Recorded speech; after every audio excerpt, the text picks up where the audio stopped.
Nagdulot naman ang init ng ulo sa karamihan ng kabi-kabilang pagpalya ng mga vote counting machine. In-extend ang botohan sa ilang presinto pero maraming umuwi na lang sa tagal sa pila. Saksi si Bernadette Reyes. Maaga pa lang mainit na ang ulo ng ilan nating kababayan lalo sa mga delayed ang botohan. Ganyan sa lugar na ito sa Quezon City kung saan late ang ilang poll watcher kaya hindi agad na ikasang initialization ng mga VCM.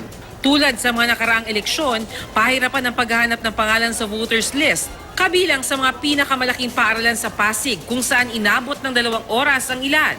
Lalong mahirap maghanap sa mga bayan ng Cordova at Gabi sa Cebu dahil nagkapalit pala sila ng voters list. Mahigit 700 ang hindi na lang bumoto. Pero sa maraming lugar tulad sa Camarines Sur, tiniis ng mga botante ang sikat ng araw. Humaba ang pila dahil pumalya ang VCM na kinalsuhan na lang ng 2 pantasa para maayos ang balota. Naantala naman ng 2 oras ang botohan dahil iniluluwa ng makina ang mga balotang ipinapasok sa Davao City. Hindi naman gumana ang isang VCM sa Padre Burgos Elementary School sa Maynila dahil basa ang naipasok na balota. Naranasan naman sa Makati ang problema sa baterya ng VCM. Sa Taguig naman, nagsiuwian na lang ang ilang botante dahil sa problema sa VCM.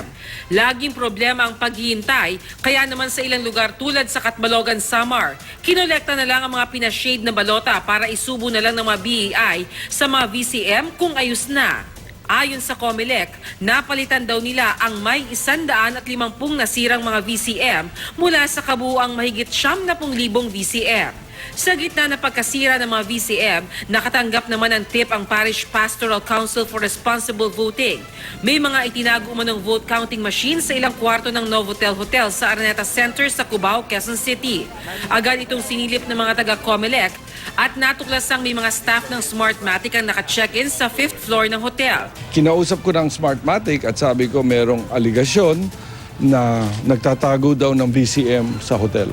At sabi nila hindi daw yan totoo, yan ay isang kasinungalingan. Sabi ko, kailangan yung buksan ang mga kwarto ng mga empleyadong ito para ipakita na talagang walang VCM. At nang inspeksyonin, walang nakitang VCM. Ako si Bernadette Reyes, ang inyong saksi.